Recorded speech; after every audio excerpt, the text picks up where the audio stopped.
Selamat pagi anak-anak, kita bertemu lagi di pelajaran Bahasa Indonesia dengan topik Kaidah Kebahasaan Teks Berita. Bagaimana kabarnya anak kami semua? Kami harap kalian sehat dalam lindungan Tuhan dan tetap ikuti aturan protokol kesehatan ya. Sebelum kita mulai pelajaran kita, ada baiknya kita berdoa terlebih dahulu. Berdoanya masing-masing di rumah sendiri aja ya.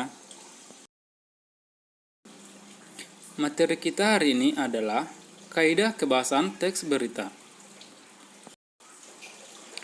Di dalam teks berita, kata-kata dan kalimat-kalimat itu ternyata memiliki kaidah atau aturan tersendiri. Kaidah-kaidah tersebut dapat dijadikan sebagai ciri ataupun pembeda dengan jenis teks lainnya. 1. Penggunaan bahasa bersifat standar atau baku. Penggunaan bahasa baku pada berita merupakan hal yang penting agar berita mudah dipahami oleh berbagai kalangan. Bahasa standar lebih mudah dipahami oleh umum. Bahasa yang bersifat populer ataupun yang kedaerahannya akan dihindari oleh media-media nasional.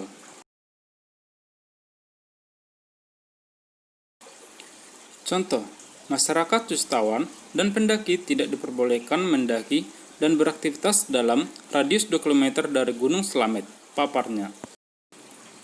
2. Kalimat langsung merupakan kalimat yang berupa hasil kutipan langsung dari pembicaraan atau narasumber dengan cara menulis apapun yang dikatakan oleh narasumber tanpa ada pengubahan.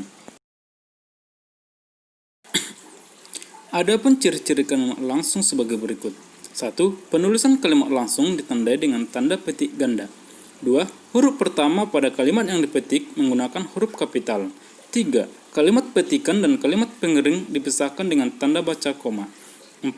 Kalimat langsung yang berupa dialog berurutan harus menggunakan tanda baca titik 2 di depan kalimat langsung. Contoh, kami bekerja keras siang malam agar proses evakuasi para korban cepat selesai, ujar Rio. 3. Kalimat tidak langsung merupakan kalimat yang melaporkan atau memberikan perkataan narasumber dalam bentuk kalimat berita yang dapat ditandai dengan konjungsi bahwa. Contoh, sejumlah staf HRD di perusahaan itu menyatakan bahwa mereka siap membantu pengembangan perusahaan itu. 4. Konjungsi temporal dan kronologis adalah konjungsi atau kata hubung yang menunjukkan waktu seperti sejak, awalnya, akhirnya, setelah, dan lain-lain. Konjungsi ini juga menunjukkan kronologi atau urutan-urutan kejadian.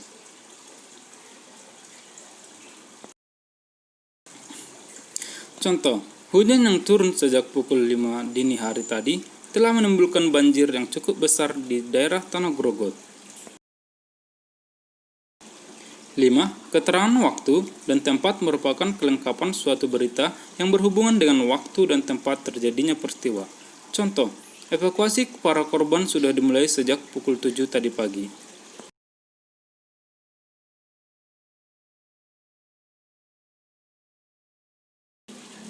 Enam, kata kerja mental adalah kata kerja yang berkaitan dengan kegiatan pikiran.